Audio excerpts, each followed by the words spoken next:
Assalamualaikum warahmatullahi wabarakatuh. Para siswa sekalian, di SMP Negeri 1 Bukit Kemuning kelas 8 untuk tahun pelajaran 2020-2021, pada materi kali ini adalah akan kita sama-sama mempelajari tentang lagu daerah. Lagu daerah adalah lagu yang berasal dari daerah. Para siswa sekalian, sebelum kita memulai mata pelajaran atau materi ini, alangkah baiknya kita membaca basmalah. Bismillahirrahmanirrahim. Para siswa sekalian, lagu daerah adalah ini di Indonesia memiliki beragam suku dan kebudayaan. Setiap suku memiliki lagu yang berbahasa ibu, yaitu menggunakan bahasa daerah. Menyanyikan lagu daerah biasanya diiringi dengan alat musik tradisional. Indonesia memiliki lagu dan alat musik tradisional yang mendapat pengaruh dari berbagai negara seperti negara India, negara Cina, negara Portugis, serta negara-negara lainnya. Contoh lagu daerah Indonesia bisa kita lihat pada slide berikut. Ini diantaranya adalah Bungong Jempa yang berasal dari Aceh. Kemudian lagu Tok Kecang dari Jawa Barat, Rambadia dari Tapanuli, Soleram dari Riau, Apuse dari Papua, dan lain sebagainya. Masih banyak lagi lagu-lagu daerah yang harus kita pelajari. Pada bab sebelumnya telah dibahas materi tentang lagu daerah atau tradisional. Sebelum kita masuk ke materi ini, mari kita review sedikit materi lagu daerah atau tradisional. Dalam hal ini, ciri-ciri lagu daerah agar dapat dengan mudah membedakan lagu daerah dengan lagu lainnya.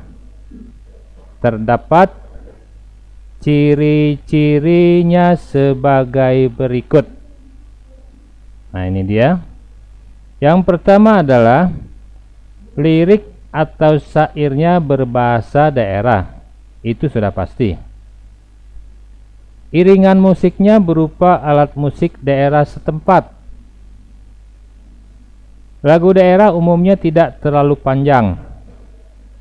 Kemudian, lagu daerah banyak yang tidak dikenal penciptanya, atau istilahnya NN atau garis miring no name. Ini penciptanya selalu tidak diketahui. Kemudian lagu daerah atau tradisional adalah lagu atau musik yang berasal dari suatu daerah tertentu dan menjadi populer dinyanyikan baik oleh rakyat daerah tersebut maupun rakyat lainnya. Oke. Kemudian dalam kesempatan ini juga adalah teknik dan gaya bernyanyi. Teknik dan gaya menyanyi lagu daerah, yaitu lagu daerah merupakan kekayaan warisan budaya yang perlu dilestarikan dan dikembangkan. Pelestarian dan pengembangan warisan budaya ini dapat dilakukan dengan tetap menyanyikan sesuai dengan kebutuhan dan kondisi di mana lagu tersebut dinyanyikan. Lagu-lagu daerah biasanya diiringi dengan seperangkat alat musik daerah. Dalam masyarakat Jawa dikenal dengan istilah karawitan.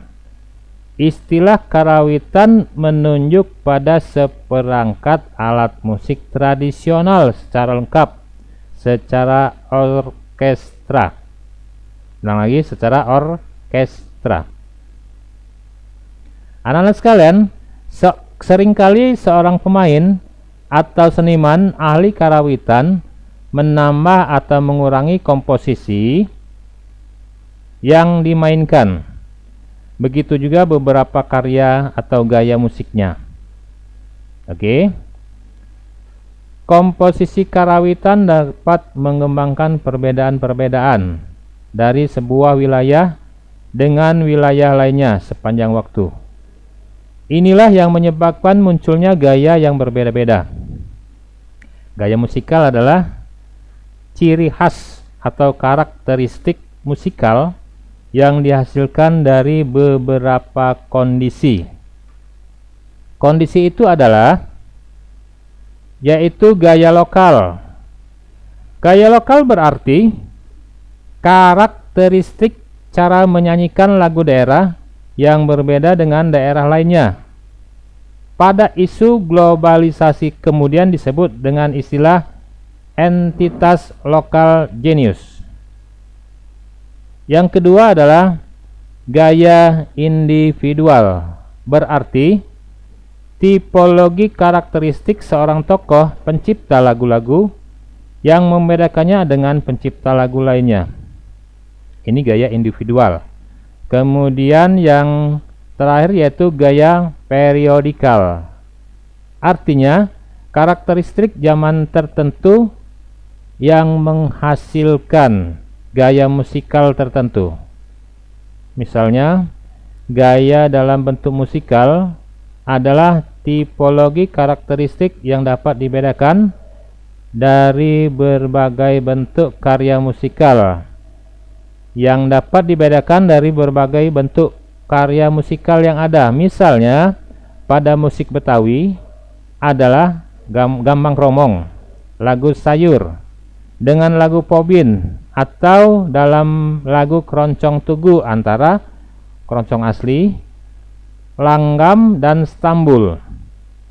Dalam karawitan Betawi, gaya musikal style dikenal dengan istilah liau. Ini adalah gaya periodikal.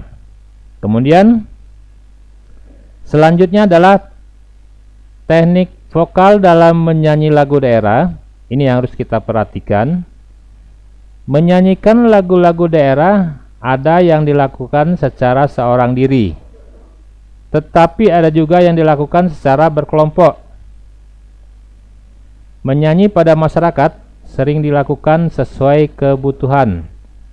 Ada lagu-lagu yang dinyanyikan pada saat upacara tertentu, seperti acara pernikahan, acara kelahiran, acara kematian, atau acara permainan. Ada juga lagu-lagu yang berisi nasihat atau sanjungan terhadap makhluk sesama. Ini tergantung kebutuhan dari masyarakat itu dalam menyanyikan lagu daerah. Kemudian sebelum menyanyikan lagu daerah atau tradisional, kita harus memperhatikan teknik vokalnya terlebih dahulu.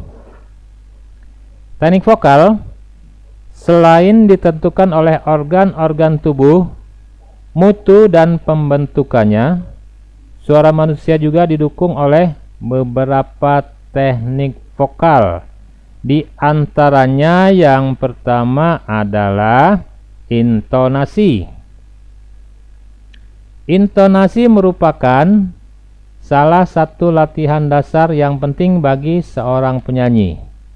Karena tanpa pembenahan intonasi atau ketepatan bunyi tiap nada, suara yang dihasilkan menjadi sumbang dan tidak merdu. Oke, istilahnya intonasi mempunyai pengertian yang berbeda apabila diterapkan dalam bahasa atau seni vokal. Namun, sebenarnya saling mendukung dan memperkaya khasanah penguasaan teknik bagi seorang penyanyi, musisi maupun komponis. Banyak suku kata yang memiliki teknik pengucapannya tersendiri. Kemudian, Perbedaan pengucapan terletak pada tekanan atau jumlah suku kata. Intonasi yang mengandung arti, ketepatan suatu nada, istilah musiknya adalah pitch. Bunyi nada yang tepat akan menghasilkan suara jernih, suara yang nyaring, suara yang enak didengar. Untuk mendapat intonasi yang baik, kita nyanyikan nada-nada berikut secara berulang. Kemudian berlatih kelenturan suara berlatih kelenturan suara dapat dilakukan dengan cara menyanyikan nada-nada dengan teknik staccato dan legato. Maksudnya, staccato itu adalah menyanyi dengan cara patah-patah. Oke. Kemudian legato adalah menyanyi lagu dengan cara disambung.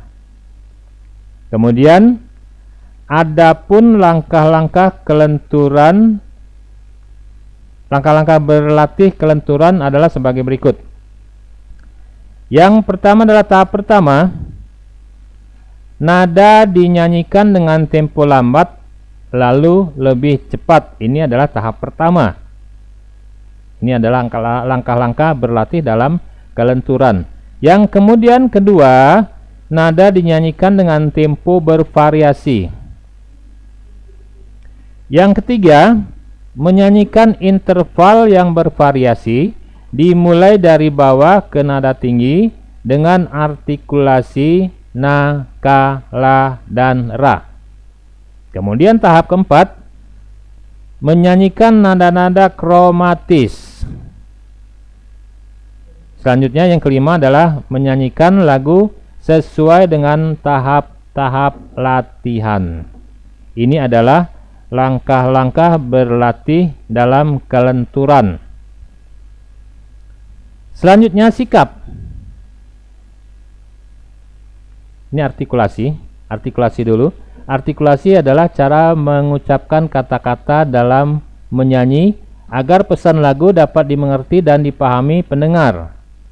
Faktor-faktor yang perlu diperhatikan untuk mendapatkan artikulasi yang baik antara lain sikap badan tegap, posisi mulut yang benar, latihan vokalisasi pembentukan bunyi vokal dan pembentukan bunyi konsonan. Yang pertama adalah sikap badan. Sikap badan yang benar akan membantu memperlancar sirkulasi udara sebagai pendorong produksi suara. Sikap yang baik seperti apa? Sikap yang baik antara lain kepala harus tegak, kemudian pandangan ke depan, tulang punggung lurus, dada sedikit membusung, kedua kaki terpancang kukuh di lantai dan sedikit renggang agar keseimbangan badan kita seimbang. Ini adalah sikap yang harus kita pahami dan kita untuk berlatih harus menentukan sikap yang baik. Kemudian selanjutnya adalah posisi mulut. Bentuk mulut yang salah akan mengganggu proses pembentukan suara. Bentuk dan komposisi organ mulut saat memproduksi suara adalah sebagai berikut. Yang pertama adalah buka mulut selebar 3 jari secara vertikal. Bentuk mulutnya elip sehingga suara yang keluar tidak lemah dan bulat. Ini yang pertama, mulutnya terbuka. Buka mulut selebar 3 jari. Ini harus kita perhatikan posisi mulut. Kemudian yang kedua adalah bentuk gigi seri. Bentuk gigi seri sebelah atas tertutup setengah bagian oleh bubur. Maksudnya adalah bagian dari bibir sebelah atas. Nah, ini dia yang kedua. Yang ketiga adalah posisi bibir ditekan pada gigi seri sebelah bawah supaya kekuatan suara tidak berkurang. Posisi bibir bawah ditekan pada gigi seri. Nanti kita perhatikan pada gambar. Kemudian aliran udara diarahkan ke langit-langit keras supaya suara yang keluar menjadi jelas dan lantang. Nah, kemudian langit-langit lunak dan anak lidah ditarik ke atas untuk menutup lubang yang menuju ke rongga hidung. Kemudian lengkung langit-langit dibuka lebar dan dijaga agar lidah tetap mendatar, sedangkan ujung lidah menyinggung gigi seri sebelah bawah. Bentuk dan posisi yang salah pada waktu menyanyi akan berakibat suara yang dihasilkan menjadi pekak, menjadi lemah dan tidak nyaring.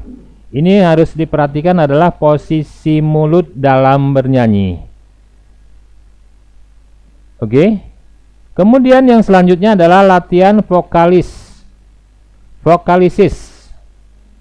Di dalam buku Pratika di Musika, komponis Lodovico Zacconi menjelaskan bahwa latihan dasar vokal yang baik adalah berusaha menjadikan semua bunyi menjadi huruf-huruf hidup.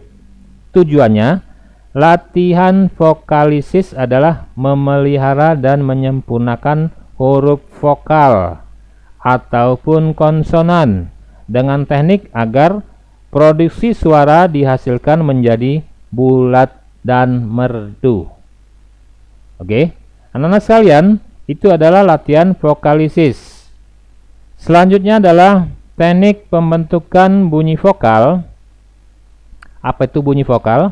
Bunyi vokal adalah bunyi yang keluar karena udara dari paru-paru tidak mendapat rintangan. Jenis dan macam vokal tergantung pada posisi bibir, tinggi rendah lidah, dan maju mundurnya lidah. Teknik pembentukan vokal meliputi huruf vokal seperti A, U, dan A, vokal E dan I, dan vokal E pepet. Ini adalah teknik pembentukan bunyi vokal atau A, I, U, E, O. Para siswa sekalian, dalam kesempatan ini juga yang akan kita bahas adalah teknik pembentukan bunyi konsonan. Tapi sebelumnya kita lihat dulu bunyi vokal atau bentuk bibir, bentuk mulut.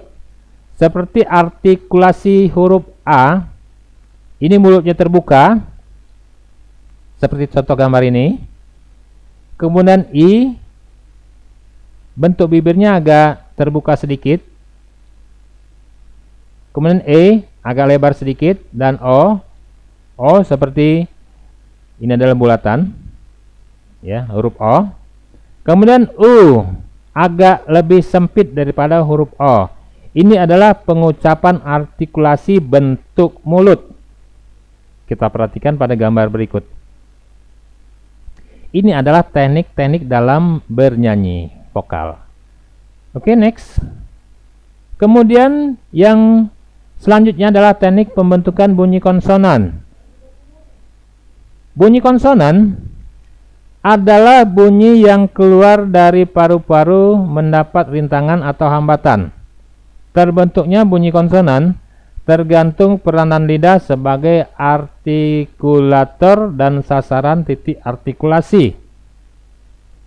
Kemudian di sini adalah macam-macam bunyi konsonan adalah sebagai berikut. Menurut cara artikulasi atau cara pengucapannya. Kemudian berdasarkan jalan yang diikuti oleh arus udara ketika keluar dari rongga. Kemudian berdasarkan bergetar tidaknya pita suara. Selanjutnya adalah berdasarkan artikulasi dan titik artikulasinya. Oke, para siswa sekalian, ini adalah macam-macam bunyi konsonan. Selanjutnya, di sini ada resonansi.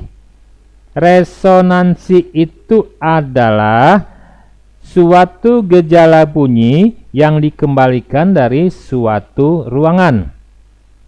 Semacam gema yang timbul karena adanya ruangan berdinding keras sehingga sanggup memantulkan suara.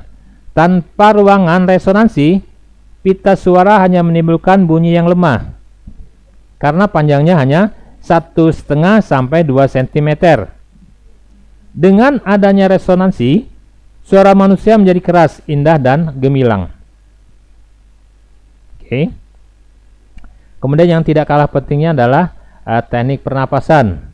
Pernapasan adalah keluar masuknya udara melalui paru-paru. Udara yang digunakan saat menyanyi lebih banyak dibandingkan dengan persediaan untuk bernapas sehari-hari. Oleh karena itu, usahakan mengisi paru-paru sebanyak mungkin waktu menyanyi. Ini dia. Kemudian di sini ada macam-macam pernapasan, jenis-jenis pernapasan. Yang pertama adalah pernapasan dada. Kemudian pernapasan dada itu adalah pernapasan yang dilakukan dengan mengisi udara dalam paru-paru bagian atas. Pernapasan dada ini pernapasan yang sangat pendek dan tidak cocok digunakan dalam vokal karena penyanyinya mudah kehabisan nafas. Kemudian yang kedua adalah pernapasan perut. Pernapasan perut inilah pernapasan yang dilakukan menggunakan rongga perut sebagai tempat untuk menyimpan udara. Ini udara juga bebas keluar masuk sehingga pernapasan ini juga tidak cocok untuk bernyanyi. Sedangkan yang ketiga adalah pernapasan diafragma. Pernapasan diafragma adalah pernapasan atau sekat di antara rongga dada dan rongga perut. Pernapasan diafragma dilakukan dengan memaksimalkan otot-otot diafragma. Saat otot diafragma menegang atau lurus, maka rongga dada dan rongga perut menjadi longgar dan volume udara menjadi bertambah. Ini pernapasan diafragma. Pernapasan ini merupakan pernapasan yang baik untuk digunakan dalam proses belajar menyanyi. Kemudian di sini adalah ada teknik pernapasan menyanyikan lagu. Yang pertama adalah menghirup napas melalui hidung. Lakukan napas atau udara itu memasuki rongga perut, kemudian ditahan selama 5 detik. Kemudian setelah ditahan 5 detik dikeluarkan melalui mulut dengan cara pelan-pelan. Oke, dengan cara pelan-pelan. Hal yang harus diperhatikan saat pernapasan pada saat membawakan lagu. Waktu menghirup udara diusahakan pelan-pelan. Perut mengembung sehingga rongga dada terbuka lebar dan udara yang masuk maksimal. Setelah udara masuk, tahan selama 5 detik, 10 detik atau 15 detik secara bertahap. Jangan langsung 15 detik karena ketahan kita menahan napas, mungkin ada yang 5 detik, ada yang 10 detik atau ada yang sekian detik. Kemudian keluarkan udara sedikit demi sedikit atau stabil dengan suara mendesis seperti suara ular. Lakukan latihan ini secara berulang-ulang. Ini adalah teknik pernapasan di dalam proses belajar menyanyi atau menyanyikan lagu. Oke, next. Hal yang harus diperhatikan ini adalah pernapasan pada saat membawakan lagu. Ini sudah tadi. Kemudian prinsip menyanyikan lagu daerah. Yang pertama itu adalah kita harus mengenal lagu daerah tersebut. Kalau kita ingin menyanyikan lagu daerah itu. Kalau kita ingin menyanyikan lagu Lampung, kita harus lagu Lampung itu kita hafal dulu, kita mengenal dulu. Kemudian baru menyanyikan dengan lirik dan nada yang benar. Setelah itu baru mencintai lagu-lagu daerah yang lain. Selain itu memahami arti atau makna lagu-lagu tersebut. Nah, jadi kita harus mengenal lagu daerah tersebut. Misalkan dari Lampung, kita apa lagu Sang Bumi Rojurai, hafal lagunya, hafal liriknya, baru kita pelajari lagu tersebut. Setelah itu baru mencintai lagu-lagu dari daerah lain. Para siswa sekalian, ini adalah prinsip menyanyikan lagu daerah. Berikut adalah contoh lagu daerah yang mudah dihafal dan mudah untuk dipelajari. Apa saja itu? Nanti kita lihat pada slide berikut contoh lagu-lagu daerah yang berasal dari Aceh sampai dengan Papua. Ada beberapa lagu nanti akan kita perdengarkan. Sebelum kita tutup nanti, kita perdengarkan dulu beberapa lagu daerah dari daerah-daerah di Indonesia. Ikut kita perdengarkan lagu-lagu tersebut.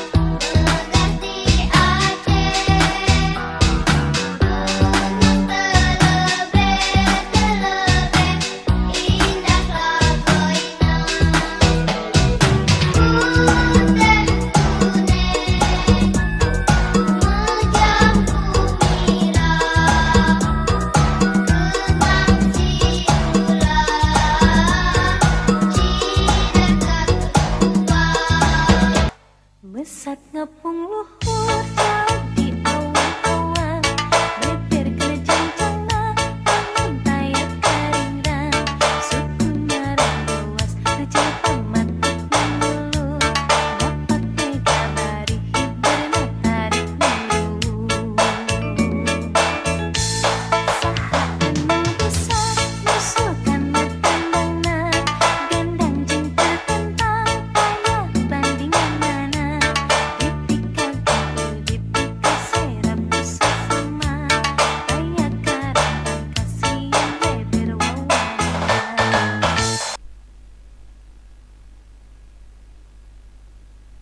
Setelah kita mendengar lagu-lagu daerah tersebut tadi, maka kita akan mempelajari, menghafal lagu-lagu yang sudah ditayangkan tadi, yang berasal dari daerah-daerah seluruh Indonesia.